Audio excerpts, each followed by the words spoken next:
Welcome, ladies and gentlemen. We are honored by the Prime Minister's presence.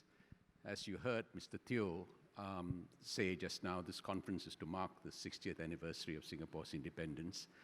60 years ago, this date, on July 29th, Dr. Goh Keng Swee had already had 3 meetings with the then Deputy Prime Minister of Malaysia to pave the way for Singapore's separation from Malaysia.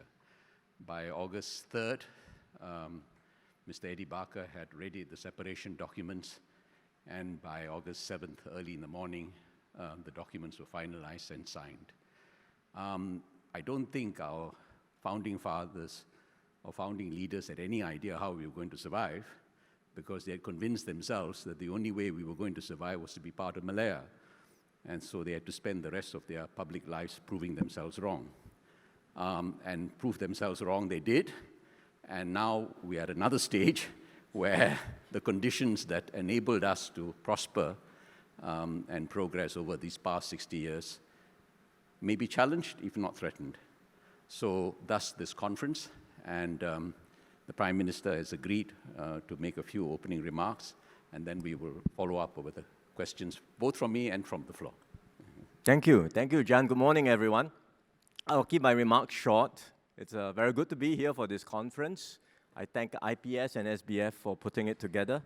It's one of the flagship events for SG60 this year.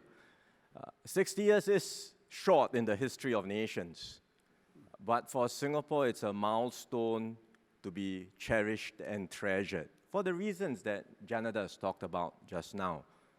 Because we were never meant to be an independent nation. Our founding leaders, our pioneer generation, all started out with a view that Singapore could succeed only as part of Malaya, because we are just too small, too exposed, too vulnerable to make it on our own. And so when we became independent, and circumstances forced us to become independent, there were so many doubters. People said we wouldn't make it. And yet, 60 years later, against all odds, here we are today in Singapore. And that's why SG60 is truly a milestone for us to come together, to reflect on how far we have come as a nation, to give thanks for all that we have today, but importantly, to look ahead at what might be the next chapter for the Singapore story, SG60 and beyond. And this new chapter will be taking place amidst many changes externally and also in Singapore. Within Singapore itself, we have a generational change. Most of us are in the post-65 generation. I think the majority in this room perhaps are in post. If you are,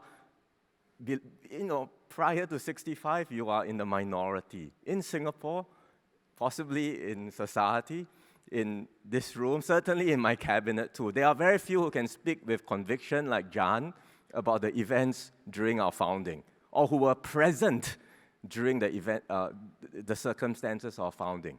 So memories get more distant, and we have to now make sure we remember the past, but also think about how we build and chart our new way forward as a new generation. And second, the world is changing. We all know that. We can see that. It's going to be more fragmented, more contested, and it will mean a more inhospitable environment for small countries like Singapore. But amidst all of these challenges, I believe there are still opportunities for us.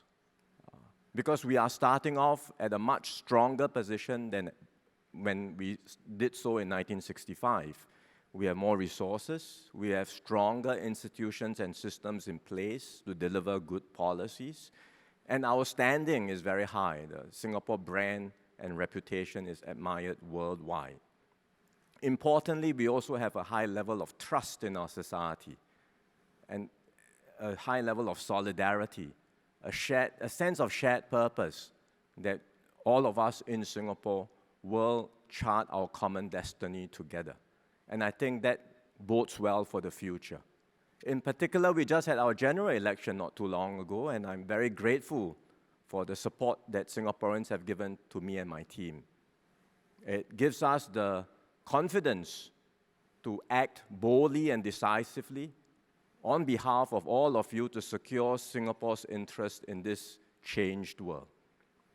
So in this conference, we look forward to hearing your views, your suggestions, and certainly look forward to working with all of you to chart this new way forward together. PM, if I may ask the first question, President Trump seems to have settled on 10 to 15% tariffs.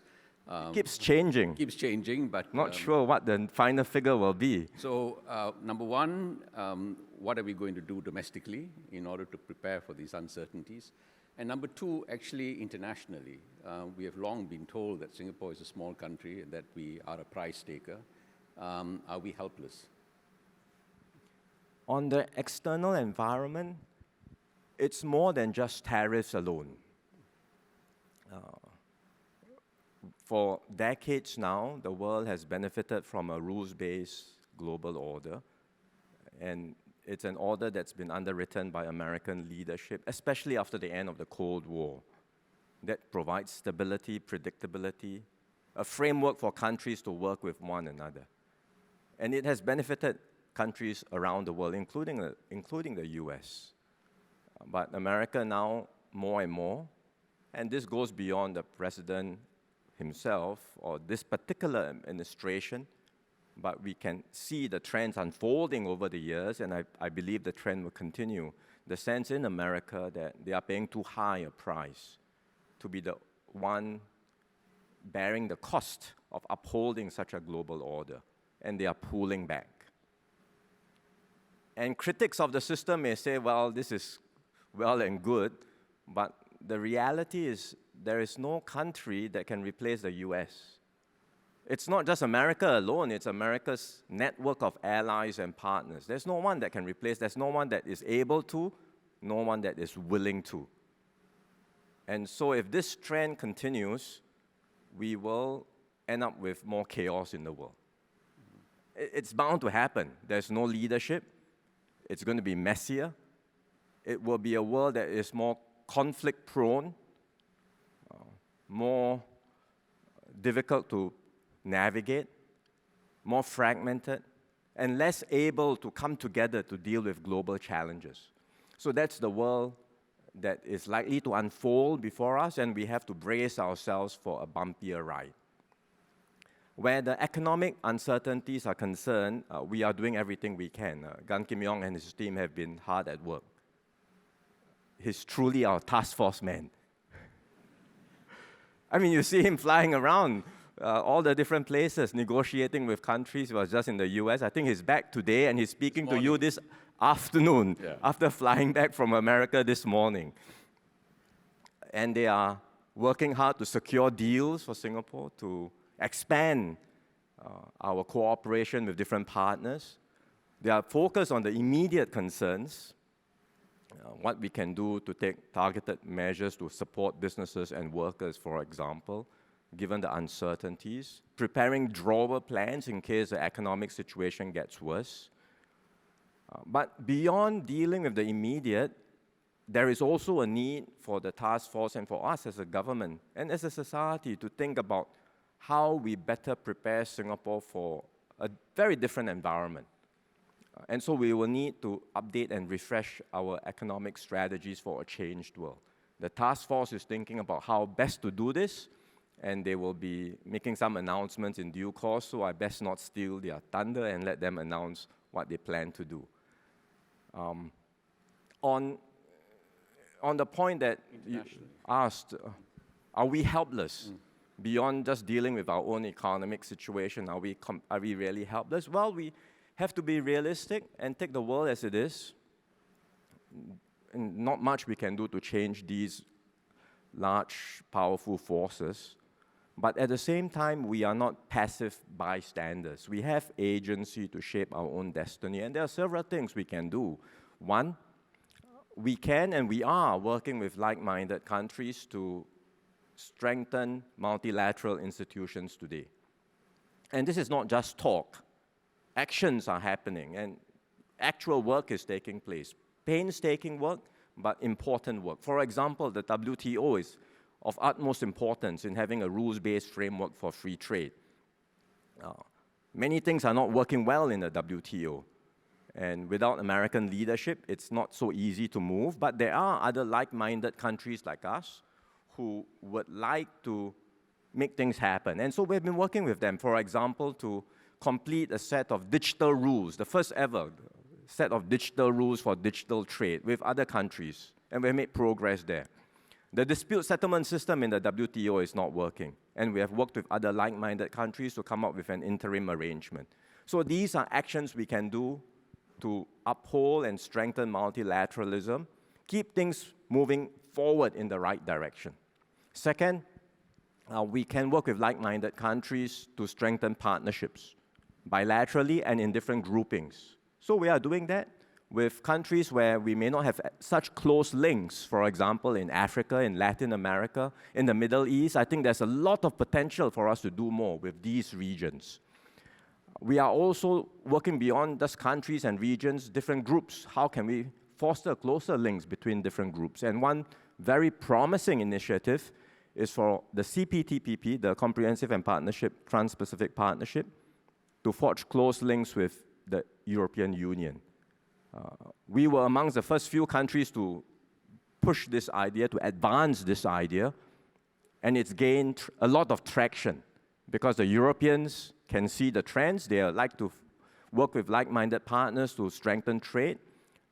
Members within Asia, Asian members of the CPTPP, like ourselves and others, are keen to advance the idea. So talks are happening at the ministerial level, and we hope we can eventually formalize a partnership that will really help to strengthen the framework for trade amongst ourselves.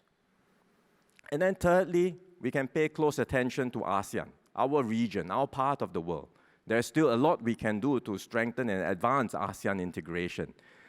It does not help that there is a border conflict earlier between Thailand and Cambodia, and I'm glad that with Malaysia's mediation, things have calmed down, both sides have agreed. I had a chat with Prime Minister Anwar just last night to congratulate him on the successful mediation. We hope the agreement will hold and both sides will do as they commit to and continue with the ceasefire and then open the border and things will progress from here. But there is so much potential for us, so much more we can do to bring ASEAN closer together, to bring down barriers. The tariffs amongst ASEAN are practically zero, but all the businesses here who have operated in ASEAN know that it's not just about tariffs. There are many non-tariff barriers that are makes it extremely hard for businesses to navigate the region. And there's so much more we can do to offer a single market, to make operations seamless across Southeast Asia, and so much potential. There is desire to do this at the political level amongst ASEAN leaders, and I think if we can remove all the unnecessary distractions like border issues and conflict, and make sure that we have peace and stability, focus on concrete initiatives that can bring ASEAN together, we can make progress. ASEAN's per capita GDP today is $6,000. It's very low, average. If ASEAN's per capita GDP gets to something like $10,000 or more, it's a complete game changer for the region. And we have a region that's young, potentially a rising middle class. There is a lot going for Southeast Asia, and we should really focus on strengthening that. So these are some things we can do, despite this fragmented world. If I may invite questions from the floor. Well, give people time to stand up. Let me follow up with the question. More than 50 years ago, Mr. Rajaratnam, our first foreign minister, gave a famous speech on Singapore being a global city. I read that speech recently. It was given in 1972. Very good speech. And it was a speech that was incredibly optimistic. And far-sighted. And very far-sighted. But he gave the speech, borrowed the concept from Arnold Toynbee's study of history. It was a speech that was optimistic, that a sense that the world was going to become more open, and that we should ride that tide and connect with other global cities. And our hinterland is, in that speech, no longer Malaya or Southeast Asia, it is the world. If you and your foreign minister were to give that speech again, in vastly different circumstances, how would you envision Singapore as a global city in these new circumstances? We have no alternative but to be a global city, but how would you envision our place in this time? We have no alternative, that is a fact. So first of all, it's important to acknowledge that. There is no other choice. Staying open for us is not a matter of luxury, it is an essential lifeline. But what does it mean to be a global city in this new environment? I'll tell you a story. In 2005, I was working with then Prime Minister Lee Hsien Loong, and we were preparing his National Day rally, 2005. I had just started in my role as his PPS, so it was my first National Day rally as such. And I came to realize at that time that when preparing for a rally speech like that, you don't start with the title of the speech. You start thinking about the contents. What are the messages? What is the structure? What are the key things that you would like to say?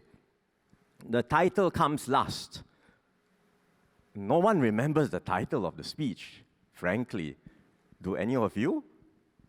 I mean, there is a title, incidentally, in every rally speech. Who remembers the title ever?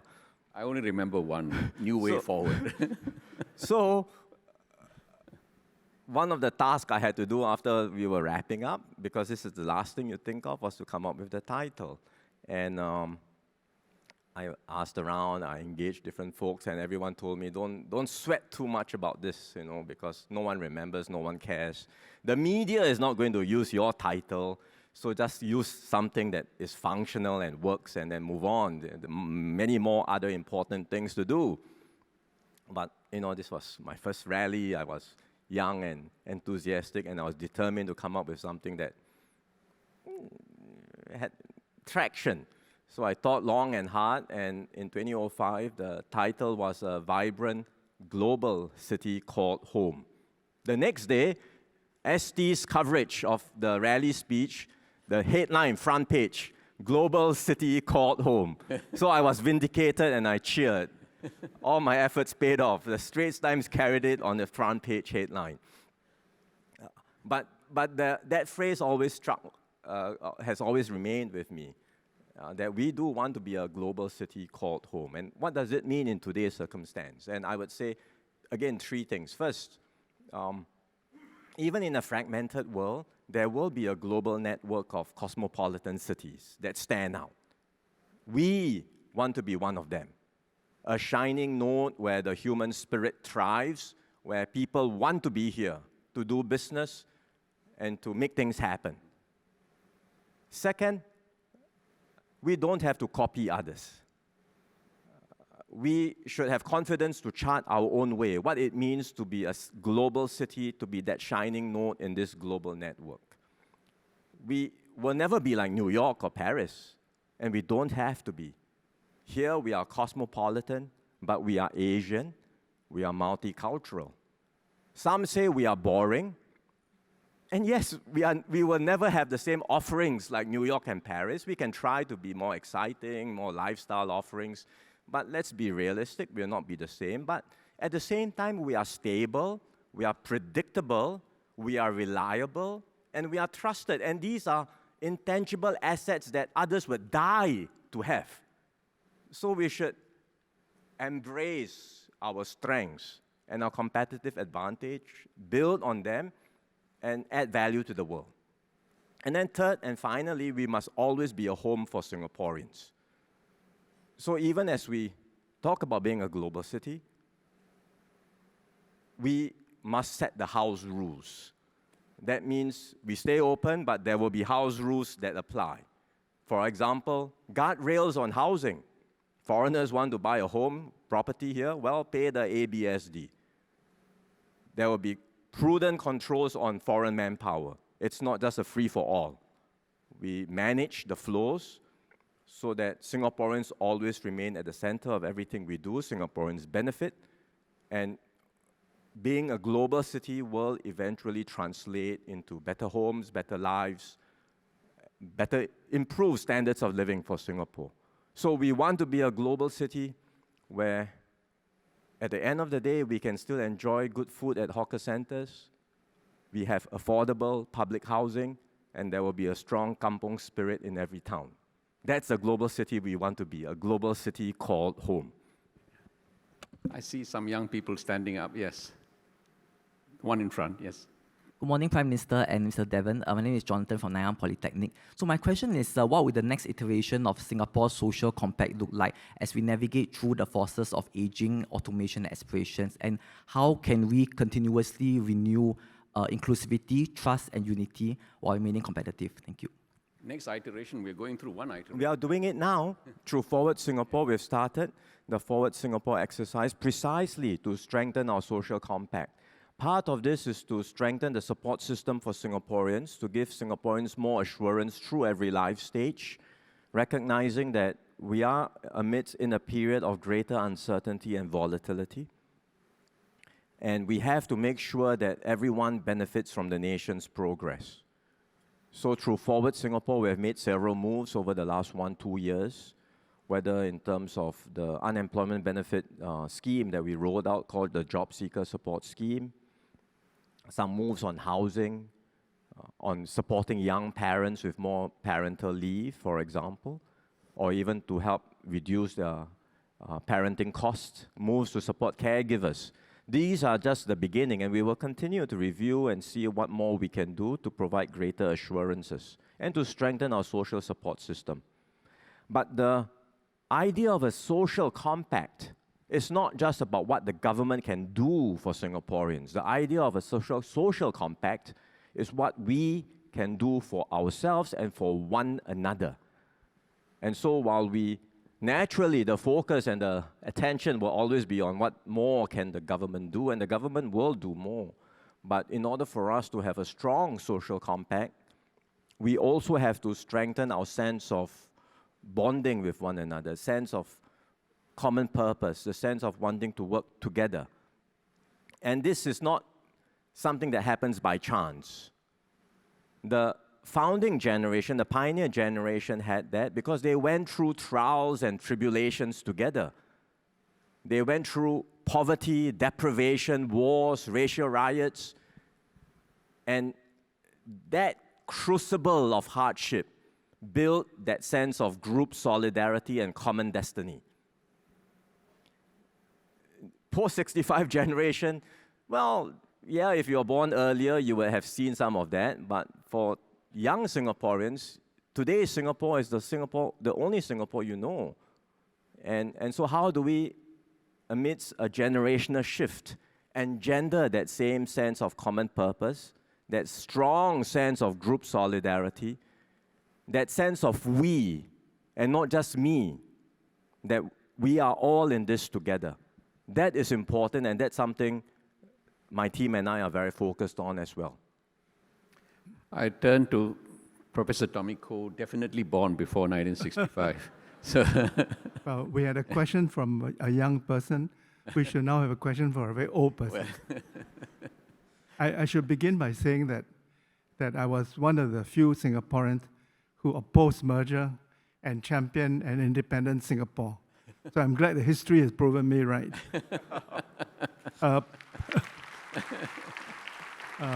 Prime Minister, my question is about technology.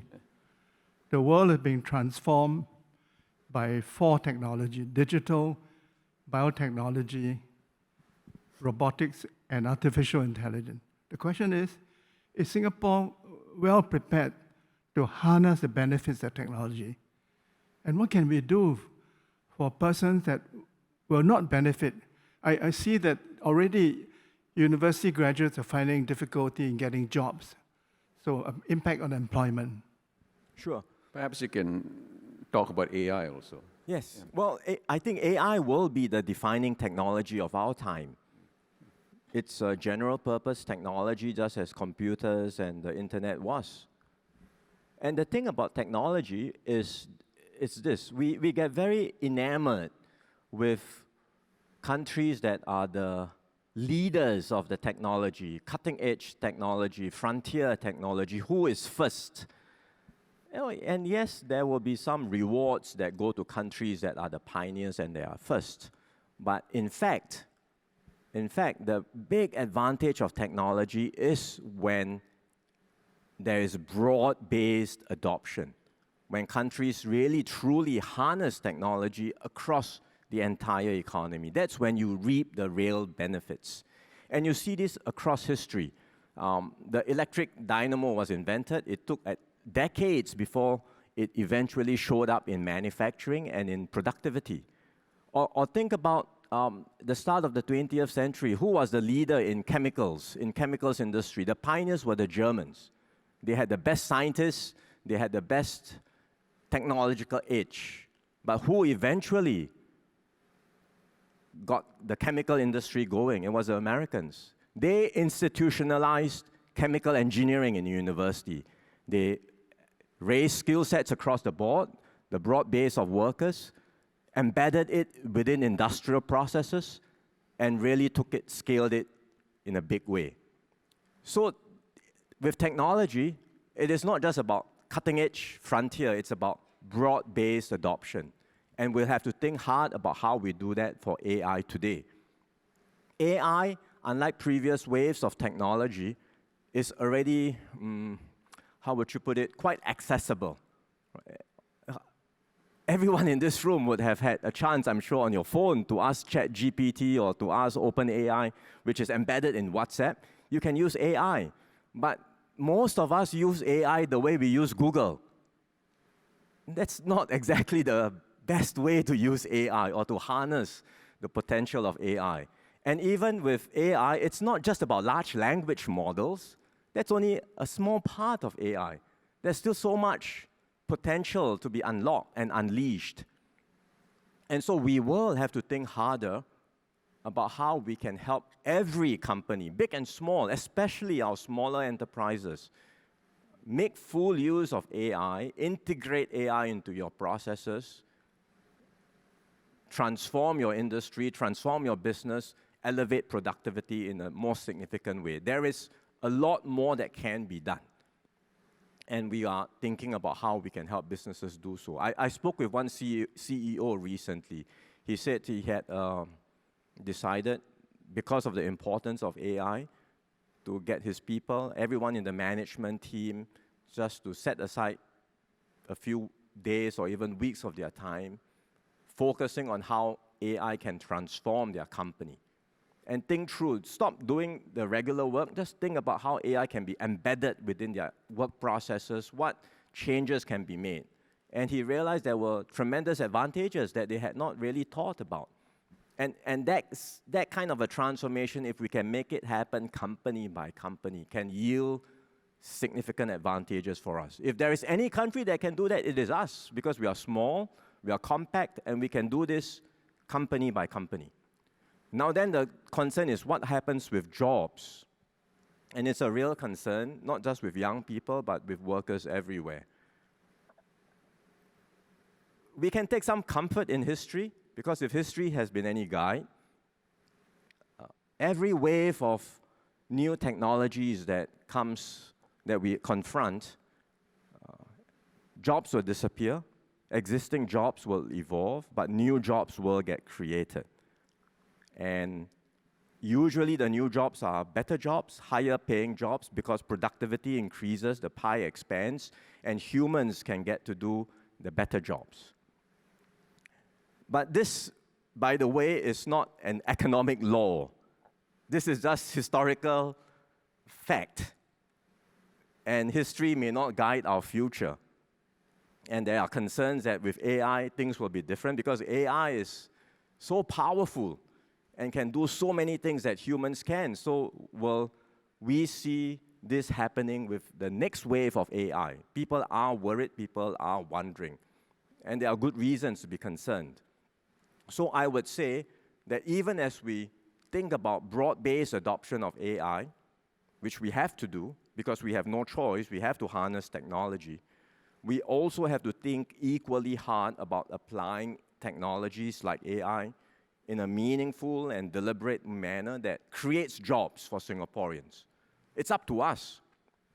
And again, we can do it in Singapore because we have the ability as a compact system with our strong tripartite partnership, with the relationship we have with employers and unions to discuss before the technology is rolled out, to think about how we redesign jobs, how we retrain workers, how we pace out the technological changes. And that's what we must do in Singapore.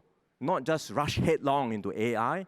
Yes, embrace it, adopt it, but always make sure that the technological changes that we harness, the power of technology benefits workers, not replaces them, and always ensures that workers will thrive in this new environment. We only have about 10 minutes. Can we take 3 questions in a row? Yes, the first one, then we go back. Thank you, PM, for your dialogue. My name is Kamal Riaz. I'm from Overseas Family School. I just have a short question regarding the Trump tariffs. In light of the limited flexibility in reducing the US 10% baseline tariffs in Singapore, is Singapore doubling down on South-South trade corridors or leveraging the RCEP or CPTPP frameworks to create tariff offsets for firms that depend heavily on US markets? Okay, thank you. Zamir, will take the second question, right behind, yes. Good morning. I'm Ping Qian, BQ from Short. So actually, I wanted to ask about what you were saying previously about raising ASEAN's per capita GDP. So for this, right, in the ASEAN region, the Gini coefficient, income disparity is quite high in the world. So are there any, perhaps, economic or policy levels or social levels that you see that within ASEAN itself they can actually implement to ensure that this gap does not get wider with the growth in GDP? Yes, final, yeah. Good morning, Prime Minister. My name is Lee Mei Goh, and I represent the American Chamber of Commerce in Singapore. What really struck me just now when you were speaking was about speeches and how these images and words can stay with people. One of the enduring images of Singapore is of us as the little red dot. And increasingly, the world is fragmented. And when we talk about Singapore as a global city, what do you think and what is your vision for Singapore in the Asia-Pacific region? And how can we play a role in this rising economy going forward? Thank you.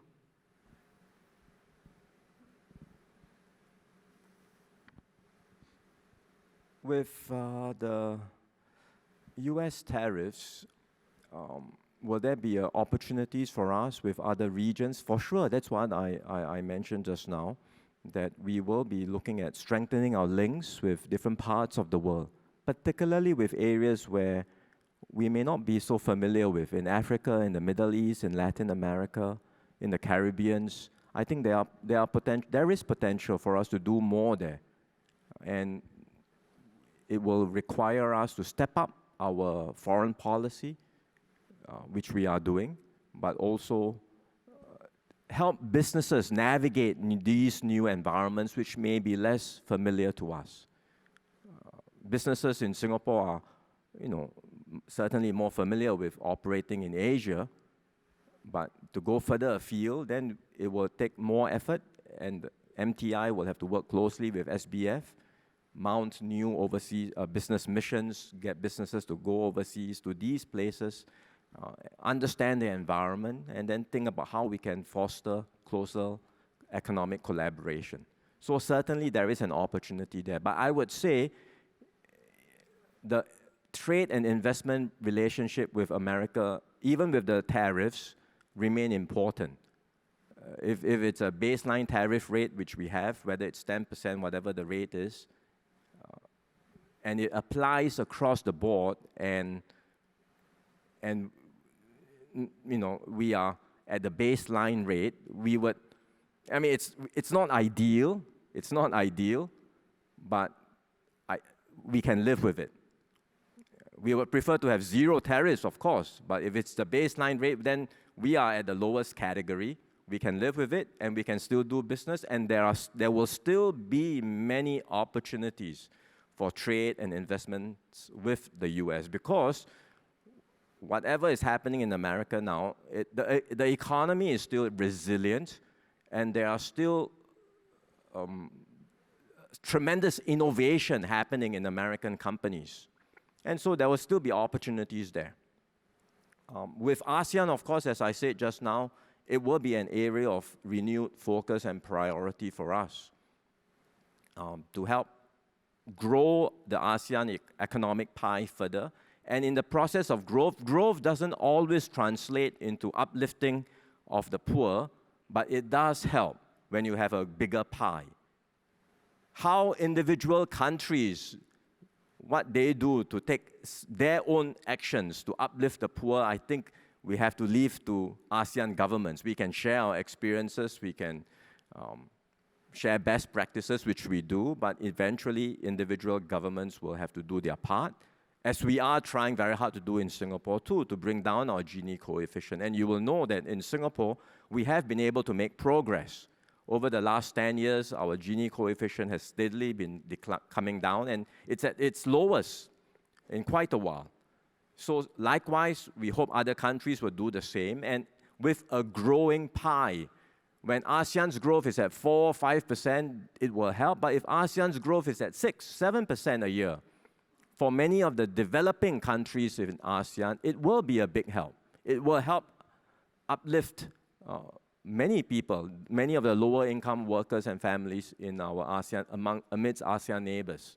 So that's certainly our focus, to strengthen integration, to really help ASEAN get to the next frontier. And then finally, on what, how American companies, or what role Singapore can play in this new environment. As I mentioned just now, the world will be more contested, it will be more fragmented, but it will still be a globalized world, a different kind of globalization, perhaps, but I don't see countries all becoming self-sufficient. It's not possible. The trade and investment links are so intertwined, and there's so much interdependencies now. It's not possible to see how we can just simply decouple completely. Will we move further apart into different groupings, different blocks? Yes, I think that's very likely to happen. Will there be a complete severing? I can't see that happening. I mean, if it happens, the world is in big trouble. So I think there will still be trade, there will still be investment links tying up country, but the supply chains will be reconfigured. The trade flows will evolve. The investment flows will evolve. And in this global network, as I said, there will be a few cities, a few places that stand out. Places that investors want to be, places where businesses say it's a place that's sought after, where people would like to come to. And we want to be, Singapore would want to be such a shining node in the global network. And we can make it happen. We already are in many ways successful because of our track record, because of our reputation, and we can build on these strong foundations to do even better. Thank you, PM. We've come to the end of this session. DPM Gan will be here this afternoon. You can ask him more questions. Is he more going to take a questions. Q&A? He just returned from America. I just messaged him to ask if he had time to nap a little before he comes here. But let me conclude perhaps by asking you one last question, a simple one. Can you let us know what might be your own title for your NDR in 3 weeks' time? Your PPS is not here, so you have to... As I said, it's the last thing that we do. So the speech is still being prepared. Yeah, and Global City is still our home. It will be just a few days before we finalize, then we get the title going. But I'm in the midst of preparing for the rally, and it will touch on many of the things that we talked about just now. The reality is the world has changed. I talked about this 3 months ago, that we are in a changed world. And since then, all the developments that we have seen around us show that it has just become graver and more dangerous. And the thing is, we hope things will correct in the right direction. We will certainly like to do so. We would like to work with other countries to maintain global institutions, to maintain multilateralism. We do all we can, but we have to be prepared that the fragmentation will continue, the separation will continue, and it will go beyond just one administration. It's a secular trend. We just have to be mentally prepared that this is where we are headed in this new environment, and that's why it requires us to think about what new strategies we will need in Singapore to navigate a very different world. And so I will touch on that in my rally. DPM Gan, I'm sure, will also talk about that because that's very much on our focus. Not just dealing with the immediate concerns, not just dealing with the uncertainties now and the possible slowdown of our economy. That we will do, certainly. But what can we do in the longer term to prepare ourselves and to make sure that Singapore continues to thrive and succeed? There are still many things we can do. Sometimes people, you hear this from Singaporeans, that they feel the big moves have all been done because we went from third world to first. Now we are first. What more can you do? You're already first. All the big, bold moves have already been done in Singapore, and not much more we can do to take Singapore forward. And there's such a sentiment. And I think it's a misconception. The journey from third world to first was dramatic. We went from poor to high income. We went from virtually nothing, very few industries, to a very comprehensive economy. That was an exhilarating ride. The delta was significant. You can't have the same delta. If you want the same delta, you have to go back down and then go up again. Who wants to go back down? No one.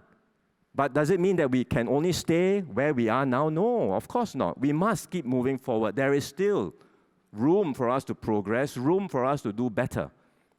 In many ways, the move from this position will be more difficult, much more difficult, because we are at a higher place. And in order to make incremental gains from where we are now, it is going to be much more difficult. But at the same time, it means we cannot afford to be complacent. We cannot afford to just cruise along and think that the status quo is sufficient. We need to continue with bold moves to keep Singapore exceptional. And there are many big things we will have to think about. Just for example, even as we map out our new economic strategies in a different world, we talk about AI, how we harness AI well while ensuring Singaporeans have jobs. That's a very important thing to do. But what about clean energy? The industries of the future are going to be digital industries. They are power-hungry industries. How do we secure clean energy supply for Singapore? And just as water was essential to us in our first phase of nation building the last 60 years, clean energy will become equally, if not more important in our next phase. And so we are thinking very hard what moves we can make around securing clean energy for Singapore, including studying very seriously the possibility of adopting nuclear power. So these are consequential moves. And so we should not ever think that, you know, the era of bold moves are over. But we have to take the same mindset of our pioneers, think boldly, and chart a new way forward for Singapore that will continue to secure Singapore's future, keep Singapore exceptional, and then we can continue to look forward to many more milestones to celebrate together. On that note, thank you very much, Priya.